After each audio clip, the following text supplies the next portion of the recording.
du Fils et du Saint-Esprit. Amen.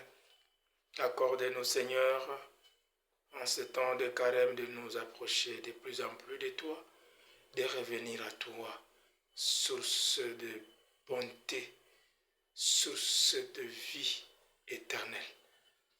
Merci, Seigneur, pour cette parabole de l'enfant prodigue, cet enfant qui nous montre ce que nous devons faire en ce temps de carême. Merci, Seigneur, pour cette parabole de l'enfant prodigue. Merci pour l'attitude de ce papa qui attendait ton fils. Il espérait qu'un jour son fils reviendrait. Ne nous donne pas le cœur de son frère aîné. Enlève à nous, Seigneur, cela. Donne de nous réjouir de voir que les autres progressent dans la vie, que les autres reviennent dans le bien, que les autres soient sauvés. Merci, Seigneur, pour cette parole. Nous entrons déjà au 3e dimanche de carême de demain. Prépare nos cœurs de plus en plus à la sanctification. C'est par Jésus le Christ, ton Fils notre Seigneur, que nous te prions. Au nom du Père, du Fils, du Saint-Esprit. Amen. Mes frères, mes sœurs, ça fait longtemps. Nous voulons communiquer encore à travers cette chaîne de la miséricorde, notre chaîne à nous tous. Et merci à vous tous qui participez, qui partagez les messages que nous communiquons. Merci. C'est ça notre travail, nous tous, d'évangéliser, de partager. Notre dernière vidéo parlait de partage. Nous devons partager. Vraiment, mes frères, mes sœurs, si nous partageons ce que Dieu nous donne, ce que nous sommes nous aurons la vie éternelle. Et l'attitude de cet enfant prodigue aujourd'hui nous donne de revenir à Dieu. Oui, je m'élèverai et j'irai vers mon Père. Nous avons dit que notre chaîne, c'est la chaîne de la miséricorde. Nous demandons à ce que l'homme se sente interpellé chaque fois qu'il se retrouve dans un monde où il n'a pas la joie, il n'a pas la paix, il n'a pas le bonheur avec les autres. Et immédiatement, il doit y renoncer pour revenir à la communauté, à la famille, à la vie, de l'harmonie avec les autres. C'est ça la bonne morale. C'est ça ce que Dieu veut. C'est ce que Dieu nous enseigne. Vivre avec les autres. Bien vivre avec les autres. Bien, c'est ça. Alors, cet enfant nous a appris aujourd'hui la vertu du pardon. Le pardon. Si nous n'avons pas été à la messe, nous pouvons toujours méditer sur ces lectures. Luc 15, 1 à 3, 11 à 32. Luc 15, 1 à 3, 11 à 32. Que ce papa était très heureux de voir que son fils est revenu. En fait, c'est comme s'il savait qu'il allait toujours revenir. Vous voyez ça? C'est ça l'attitude de ce papa. Et il était impatient. Chaque jour, il allait voir si il le croiserait en train de revenir. C'est comme pour dire, il priait. Il souhaitait le salut de son enfant, la conversion de son enfant. Nous ne pouvons pas médire. On ne peut pas repousser toujours les autres. C'est ce qui nous manque. Jésus nous dit toujours, soyez saints comme votre Père est saint. Soyez miséricordieux comme votre Père est miséricordieux. Et pendant ce temps de carême, nous devons expérimenter le pardon. Il n'est pas facile de pardonner. Vous voyez l'attitude de son aîné. Ah, il est allé gaspiller tout avec les femmes. Il est allé se prostituer, tu le pardonnes. Et puis tu organises une fête. Ça c'est quoi, Père? Je suis avec toi des années. Tu ne m'as jamais donné quelque chose pour me réjouir avec mes amis. Oh non, non, non, non. Ce n'est pas une attitude que nous devons adopter pendant ce temps de carême. Non. En fait, je texte toujours dans ce petit ouvrage ici de méditation d'un philosophe moraliste. Nous allons prendre un texte comme prétexte pour nous aider, appuyer ce que nous, pendant ces temps ici de carême, sommes en train de vivre. Et nous en avons besoin. Pardonner est un don. Ceux qui ont l'ouvrage, c'est à la page 53-54. Nous déclamons. Pardonner, c'est se donner. Se faire un don de soi, c'est tout donner. Ce n'est pas facile de pardonner ni de donner, encore de partager. Pardonner, c'est un sacrifice, un don. Pardonner, c'est s'excuser et excuser l'autre. Pardonner, c'est remettre sa dette et recevoir celle de l'autre. Celui qui demande pardon reconnaît sa faute, ses erreurs. L'endetté se sent vulnérable, coupable, désemparé, humilié devant l'autre. Demander pardon, c'est un art, une vertu. C'est l'expression d'une parfaite charité. C'est avoir du courage et beaucoup d'amour pour l'autre. Demander pardon, c'est avoir de la considération pour l'autre. La personne qui demande pardon a une conscience très chargée. Elle est mal à l'aise et se sent blessée de l'intérieur. La personne qui demande pardon cherche la paix et la tranquillité. Elle est à la recherche de son être, de sa régénération. Elle cherche à retrouver son unité avec l'autre. Elle cherche à retrouver son unité avec l'autre.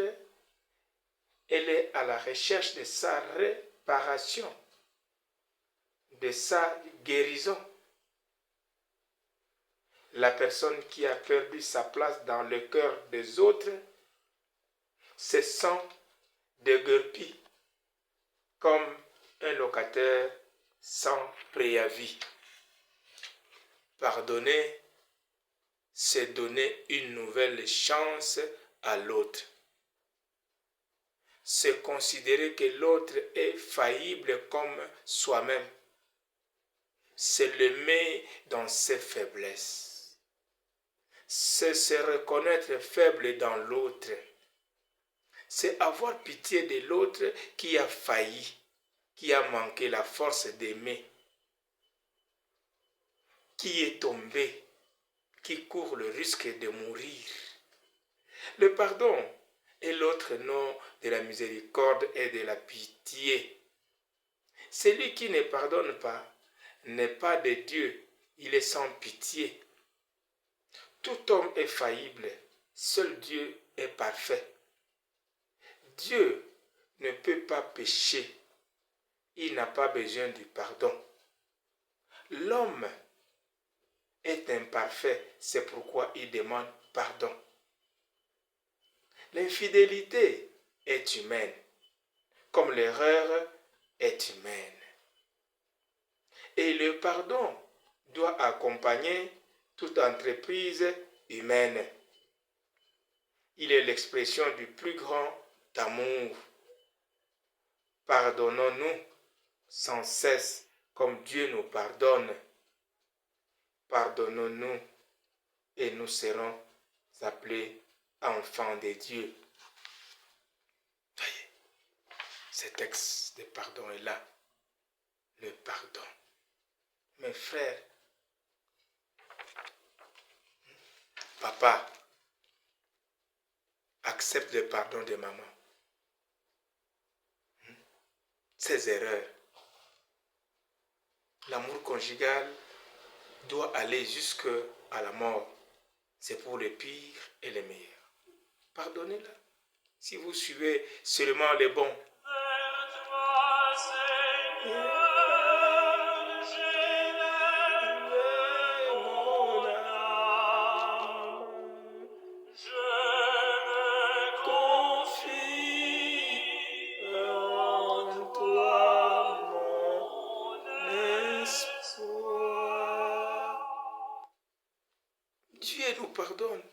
nous devons nous lever pour aller vers Dieu. Maman s'est levée pour venir vers toi, papa. Même à genoux, elle te demande pardon. Libère le pardon. Elle est chargée. Elle n'est pas à l'aise. Elle prépare son repas, tu refuses. Tout ce qu'elle fait là, pour toi, c'est zéro. Elle ne se sent pas utile. Mais non, quelle est sa joie? Tu n'encourages pas son activité, son travail. Mais non, vous allez vivre comment? Maman accepte le pardon de papa. Plus beaucoup le papa ne demande pas pardon. Les chefs, moi, non, il faut demander pardon. Au besoin s'agenouiller, mais pourquoi pas? On ne peut pas s'agenouiller seulement pour demander du pain ou bien je ne sais pas quoi là. Il faut aussi s'agenouiller pour dire, je suis venu en retard. Vous voyez ça? Il faut demander pardon. Demandez pardon à maman et vous repartez. Il y a une maman, je ne raconte pas une longue histoire, une maman, 12 ans plus tard, le papa l'a quitté pour un bureau ou une bureau, je ne sais pas comment vous appelez ça. Il est allé vivre avec une autre femme. Un soir, il a vu quelqu'un revenir. Vraiment semblable à lui. Et maman est restée fidèle parce qu'elle avait la bague de mariage. Il dit, on ne marie qu'un seul homme. Comme il est parti, je reste comme ça. S'il revient, tant mieux. S'il ne revient pas, tant pis. Je mourrai comme ça. Je vous assure, elle a vu revenir son homme. Il l'a accueilli. Le monsieur s'est dit, mais non, ça arrive. Ce sont des erreurs. Ne t'en fais pas. Il a soumis à certaines pratiques pour la purification, ainsi de suite. Il dit, va te confesser au prêtre pour que nous reprenions encore notre chemin dansant. Voilà des femmes. Voilà des mamans avec le cœur de la foi. Mais les mamans jalouses ici, les mamans compliquées. Pardon. Il faut pardonner les mamans. Pardonner les papas, pardonner les mamans. Je ne parle pas d'une tribu qui ne pardonne jamais à une femme dès qu'elle est tombée dans le péché d'Adam contre le 6e commandement. Cette femme-là va mourir. Elle doit mourir. C'est condamné. Je ne parle pas de cette tribu. Vous cherchez au Congo, vous allez trouver. Ce n'est pas bien. L'évangile demande de pardonner tous les péchés, mais il y a des péchés qu'on ne peut pas pardonner pour certaines tribus. Ça existe. Ce n'est pas possible ça. Et ça fait mal par rapport à l'évangile de pardonner 77 fois, 1000 fois, je ne sais pas combien. Là, ça ne passe pas. Elle a commis l'adultère, elle est partie. Le mariage, c'est fini. Imaginez. Mais non, ça c'est le jugement. Je ne tape pas là-bas. Je passe. Parents, pardonnez aux enfants. Les enfants d'aujourd'hui n'écoutent pas. C'est partout. Les enfants sont terribles. Pardonnez à vos enfants. S'ils se repentent, s'ils reviennent vers vous, mais même s'ils ne demandent pas pardon, vous considérez qu'ils sont déjà perdus, et bien vous ne devez qu'adopter l'attitude de ces papas qui prient. Il priait, il espérait. Il savait que son espérance de voir que les enfants reviennent, ou son enfant revienne, était là. Et cet enfant vraiment est revenu. Heureusement, même s'il avait connu des situations difficiles, Bipai Nakei, Molili Kaka, Masumu Manga, Semikumba, Lelo, Nami, Kenami, Zongeli. Non, ce n'est pas parce que l'enfant est revenu pour demander pardon, mais non, pose des actions bonnes qui poussent l'enfant à reconnaître qu'il a mal fait. Et il reviendra. Donc nous devons attendre les autres qui nous ont fait du mal en train de leur faire le bien. C'est ça les pousser à demander pardon. Parce que notre bien les pousse, n'est-ce pas, à renoncer au mal. C'est ça. Les amis, pardonnez-vous mutuellement. Tu vas trouver un ami parfait où? L'amitié est compliquée. Même celui qui est de votre famille, frères et sœurs, le même sang. Mais il y en a qui sont toujours à couteau tiré. Non, pardonnez-vous. S'il n'y a pas de pardon dans la famille, il n'y a pas de vie. Il faut pardonner. Les amis, pardonnons-nous. Ceux qui m'entendent, ils connaissent que, Méné comme ci, Méné comme ça. S'il faut tenir compte de Méné comme ci, comme ça, comment on va vivre? Pardonnez-moi. Pardonnez-moi. Donnez-moi, comme nous avons entendu, pardonner, c'est donner une autre chance. Donnez la chance à l'autre. C'est difficile de vivre avec les autres. Mes chers frères, vraiment là, quand Jésus dit priez pour vos ennemis, c'est terrible. Il faut pardonner. Pardonner, c'est les commandements pour moi les plus difficiles, c'est pardonner. Pardonner, c'est difficile. Donc les chefs, acceptez quand même que vos serviteurs soient pardonnés des erreurs qu'ils commettent. Parfois, paf, le verre est cassé, parfois il a abîmé un appareil, tout ça. Il faut pardonner. Tu les renvoies, allez, signe de travail. Congédier. Il va vivre où? Il faut le pardonner, lui donner encore une autre chance. C'est le message de carême, c'est le message fort. C'est comme ça on appelle ça temps fort. Parce que l'exercice de ce que nous demande, c'est difficile. Jésus devait porter sa croix jusqu'à Calvaire. C'était pas facile. C'était temps fort, c'est terrible. On éprouve la faiblesse. Vraiment, c'est terrible. Et donc, Joseph hier a été vendu par ses frères. Oui, ça, il devait les pardonner. Il a pleuré en Égypte. Il dit, mais ces gens ici, vraiment, ils reviennent encore en train de pleurer, affamés. Je vais faire quoi? Ils pouvaient me les répugner, les rejeter. Mais il dit, mais ce sont mes frères. Il faut pardonner. Si nous arrivons à un stade où nous pardonnons, nous sommes des saints. Et tous les saints, avant de partir, de s'en aller, toujours, Père, pardonne-leur. Ces cœurs-là, nous devons demander. Ces cœurs nous manquent, mes frères. Pardonnons-nous. Les professeurs, pardonnez vos élèves. On injurie les élèves. L'enfant peut dire, monsieur, pardonne-moi. Non, allez, imbécile, idiot, maniaque. Nous, on demande tout ce qu'on a appris dans les dictionnaires d'interne. Maniaque, idiot. Si tu savais dans quel point je me réchauffe, imbécile de ta mère, tout ça. Pendant le temps de carême, on nous demande de rectifier, régler un peu la façon de manipuler notre langage. Et voilà, c'est ce temps précieux de s'exercer. Pardonnez à vos élèves. Les élèves, pardonnez à tous ces professeurs qui nous donnent des rouges, toujours des rouges, échec, que voulez-vous? Il faut les pardonner. Pardonnons. Si nous pardonnons, ils comprendront que nous ne sommes pas des bêtes, nous sommes des saints. Très, très. Mes confrères, je ne parle pas de nos aînés, nos pères. Oui, mais nous devons nous pardonner. On doit demander pardon, mais aux plus petits. On doit demander pardon. On doit demander pardon. Mon père, évêque, pardon. Pardonne-moi pour ça. Et les pères aussi acceptent.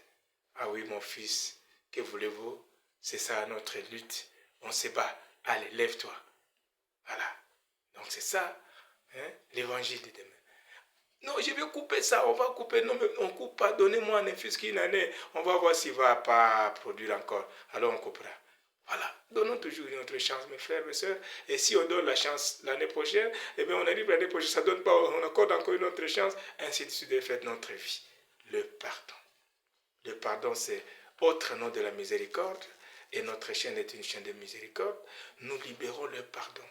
Ceux qui nous détiennent dans leur haine, nous demandons pardon. Vraiment, c'est parfois avec murmure que nous avons donné. C'est parfois avec des paroles très sèches. Oui, ça demande toujours le pardon. Ça doit s'accompagner de pardon. Les couples, pardonnez-vous. Cet amour que vous dites je t'aime, ça doit s'être accompagné de pardon. S'il n'y a pas de pardon, il n'y a pas autre médicament, une autre solution pour rendre la vie possible. Le pardon. Je demande pardon à ces désagréments. Demande pardon à ceux qui sont morts, qui nous ont mis au monde. Parfois, on ne pense plus à eux, on demande pardon. Pardon à notre Père qui est aux cieux. Pardon à Jésus, pardon à la Vierge Marie, pardon à nos saints patrons.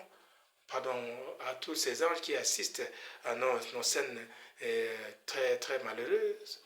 Voilà. Pardon à tout le monde.